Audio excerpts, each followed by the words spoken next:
Traffic rules. இப்போ இந்தியாவை பொறுத்தவரைக்கும் டிராஃபிக் வந்து லெஃப்ட் அலைன்டு. ஸோ ஃபாரினில் பொறுத்தவரைக்கும் ரைட் அலைன். இது எல்லாருக்கும் தெரிஞ்ச விஷயம்.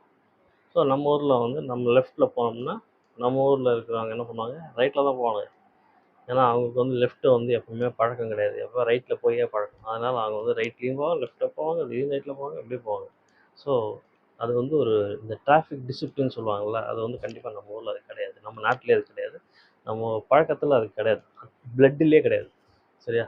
அப்படின்றப்ப நம்ம எப்படி வந்து டிசிப்ளினாக நம்ம வந்து ஒரு டிராஃபிக்கை வந்து ஃபாலோ பண்ணுறது அப்படின்றத பற்றி ஒரு சின்ன லெவலில் பார்ப்போம், பெரிய லெவல்லாம் போக வேண்டாம்.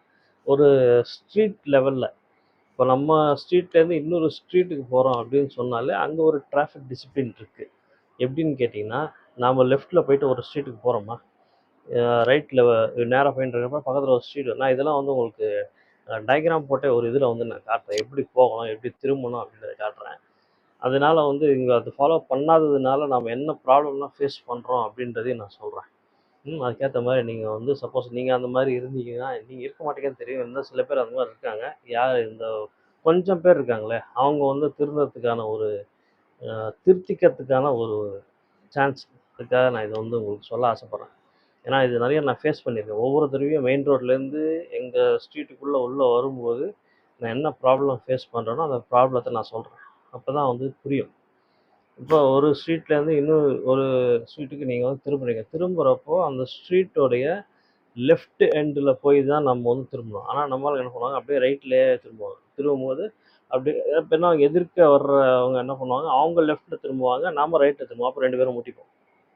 ஸோ இது வந்து பேசிக்கான ஒரு டிசிப்ளின். நம்ம இப்படி லெஃப்ட் சைடாக போய் திரும்பினா தான் அங்கேருந்து லெஃப்ட் சைடில் வந்து திரும்புகிறவங்களுக்கு கரெக்டாக இருக்கும். நாம் ரைட் சைடில் போய் திரும்பினா லெஃப்ட்டில் வர்றவங்க அவங்க மேலே தான் அடிப்பாங்க. ஸோ இது வந்து ஒரு பேசிக்கான ஒரு டிசிப்ளின். ஸோ இதை வந்து நம்ம எப்படி வந்து மற்ற இடத்துலையும் அப்ளை பண்ணுறோம்னா அதே தான் பண்ணுவோம். மெயின் ரோடில் போனாலும் அதே மாதிரி தான் அப்ளை பண்ணுவோம். சந்தில் போனாலும் அதே தான் அப்ளை பண்ணுவோம். எங்கே போனாலுமே நம்ம வந்து இந்த தப்புன்றதை வந்து நம்ம கையோடயே எடுத்துகிட்டு போவோம். எப்படி மிஸ்டேக்ஸ் எப்படி பண்ணுறோமோ அது வந்து எல்லா இடத்துலையும் பண்ணுவோம்.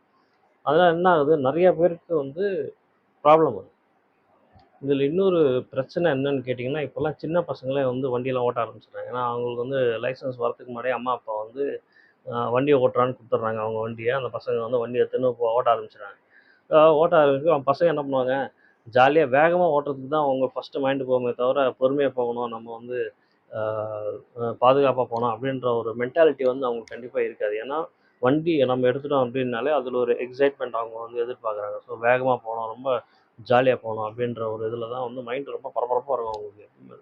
It is natural. ஸோ அதை நம்ம ஒன்றும் பண்ண முடியாது. But we should teach them the safety measures. எப்படி நம்ம வந்து சேஃப்டியை ஃபாலோ பண்ணணும் அப்படின்றத வந்து நம்ம தான் டீச் பண்ணணும். ஸோ அப்படி அந்த மாதிரி டீச் பண்ணுறச்சே சில விஷயங்கள் நம்ம வந்து கண்டிப்பாக வந்து மைண்டில் வச்சுக்கணும். என்ன அப்படின்னா, மெயின் ரோடுக்கு போகாமல் உள்ளே நீ வந்து போயிட்டு வா, மெயின் ரோடுக்கு போகாத அப்படின்னு நம்ம சின்ன பசங்க, அதாவது 18 இயர்ஸ்க்குள்ளே இருக்கிற பசங்களுக்கு வந்து நம்ம வந்து அட்வைஸ் பண்ணணும். இப்போ அங்கே வந்து போலீஸ்காரன்ட்டு போய் அவங்க மாட்டிக்கிட்டாங்கன்னா அதுக்கப்புறம் நீங்கள் தான் வந்து ப்ராப்ளம் ஃபேஸ் பண்ணணும். ஸோ அதை நம்ம வந்து அவாய்ட் பண்ணுறதுக்கு அவங்களுக்கு அட்வைஸ் பண்ணணும், அவங்களுக்கு வந்து சொல்லிக் கொடுக்கணும். இப்போ கூட நீங்கள் சொல்லி அவன் கேட்கலான்னு வச்சிங்களேன், இந்த வீடியோவை பார்க்க சொல்லுங்கள், நான் சொல்கிறத அவன் கேட்கலான்னு பார்ப்போம். சரியா? என்னென்ன விஷயம்லாம் இருக்குன்றதை வந்து நான் கொஞ்சம் எக்ஸ்பிளைன் பண்ணுறேன் நல்லா. ஸோ திருந்தினா நல்லது. ஓகே. ஸோ இப்போ பாருங்கள், நான் எப்படின்னு காட்டுறேன். இப்போ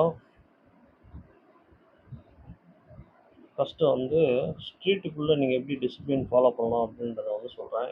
இது ஒரு ஸ்ட்ரீட்டு, இது ஒரு ஸ்ட்ரீட்டு, இந்த ஸ்ட்ரீட் அப்படியே நேராக போகுது.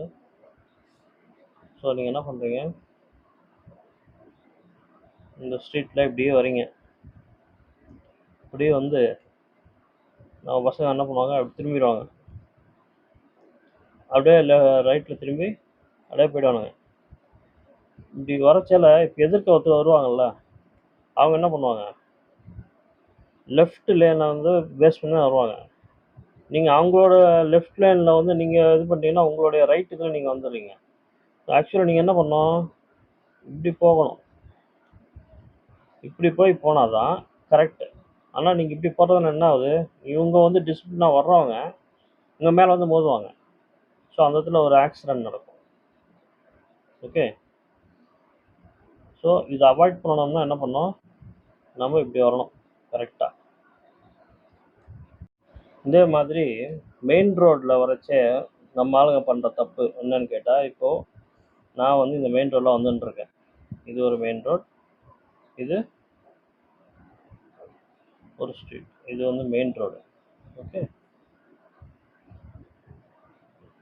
மெயின் ரோடு நிறைய டிராஃபிக் வர்ற இடம். இந்த பக்கம்லாம் பயங்கர டிராஃபிக் வந்துட்டுருக்கு.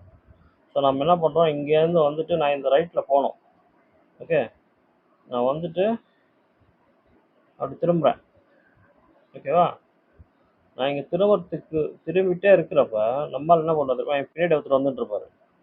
அவர் என்ன பண்ணுவார், என்னை ஓவர்டேக் பண்ணுவார். ஓவர்டேக் பண்ணிக்கிட்டே வருவார். நான் கரெக்டாக இங்கே திரும்புகிறப்ப அப்போ தான் வேகமாக வருவார். வேகமாக பூந்தோடி போவார். திரும்புகிறப்போ அது வெயிட் பண்ணவே மாட்டாப்புல, திரும்புறதுக்கு வெயிட் பண்ண மாட்டாப்புல. அப்போ இவ்வளோ தூரம் பொறுமையாக வந்தவர் இங்கே வந்தோடனே ஒரு வேகம் எடுத்துருவார். வேகம் எடுத்து என்னை ஓவர்டேக் பண்ணி அப்படி போவார். அப்போ என்ன ஆகும், போகிறப்போ ஒன்று நான் கீழே விழுவேன், இல்லைன்னா பின்னாடி இருக்கிறவங்க வந்து என் மேலே அடிச்சுப்பாங்க, இல்லை அவர் மேலே அடிப்பாங்க. இங்கேருந்து எதிர்க்க வர்றவங்க டிராஃபிக்கில் வந்துட்டு இருக்கிறவங்க அடிப்பாங்க. இவன் பூந்து அப்படி போயிடுவான். நம்மளால தெரியுமா, பூந்து போகிறவங்களுக்கு பூந்து அவர் எஸ்கேப் போயிடுவார். ஆனால் இங்கே இருக்கிறவங்களுக்கு தடுமாற்றம் வரும். தடுமாற்றம் வர்றதுனால இந்த இடத்துல ஆக்சிடென்ட் வர்றதுக்கான வாய்ப்புகள் அதிகம். அதனால் அந்த மாதிரி ஒருத்தர் டேர்ன் பண்ணும்போது கரெக்டாக நாம் வந்து வேகமாக பூந்து போகிறதுன்றது ரொம்ப தப்பான ஒரு ப்ராக்டிஸ். அதை பண்ணக்கூடாது. அதை கண்டிப்பாக தெரிஞ்சுக்கணும். நாமளும் சேஃபாக இருக்கணும், மற்றவங்களும் சேஃபாக இருக்கணும் அப்படின்ற ஒரு ஆட்டிடியூட் வந்து வேணும். அப்போ தான் வந்து வண்டி ஒழுங்காக ஓட்ட முடியும். எப்படி நான் சொன்னதெல்லாம் உங்களுக்கு நல்லா புரிஞ்சுதா? ஸோ இந்த மாதிரி தான் நீங்கள் வந்து ரோட்டில் போகும்போது இந்த மாதிரி விஷயங்கள்லாம் நீங்கள் ஃபாலோ பண்ணாலே போதும். வந்து லோக்கலில் நீங்கள் சேஃபாக போக முடியும். இது வந்து மற்றவங்களுக்கும் நீங்கள் வந்து சொல்லணும், இந்த மாதிரி யாராவது தப்பு பண்ணாங்கன்னா இந்த மாதிரி பண்ணாதீங்க, இந்த மாதிரி போனால் தான் நாம் வந்து சேஃபாக போக முடியும் அப்படின்றத எஜுகேட் பண்ணுங்கள். ஆனால் நீங்கள் வந்து எஜுகேட்லாம் ரொம்பலாம் யாரையும் கூப்பிட்டு வச்சுல யாரும் சொல்லாதீங்க, ஏன்னா அவங்களே புரிஞ்சுக்கிட்டோம். ஏன்னா அது மாதிரி நீங்கள் வந்து இது பண்ண போய் அட்வைஸ் பண்ண போய் சில பேர் வந்து அடிச்சிடுவானுங்க. ஏன்னா பசங்கள்லாம் இப்போ கஞ்சா அடிச்சுட்டு சுற்றுறானுங்க. அதனால் கொஞ்சம் தயவுசெய்து கேர்ஃபுல்லாக இருங்க. இந்த மாதிரி யார்கிட்டையும் போய் நீங்களாக போய் அட்வைஸ் பண்ண வேண்டாம். நான் சொன்னேன்னு சொல்லிட்டு நீங்கள் பாட்டு அட்வைஸ் பண்ண போகிறீங்க, சரியா? ஸோ இது வீடியோ பார்க்குறவங்க பார்த்து திரும்பினா சந்தோஷம் அப்படிங்கிறதுக்காக இந்த வீடியோவை போடுறேன். தேங்க்யூ. நன்றி.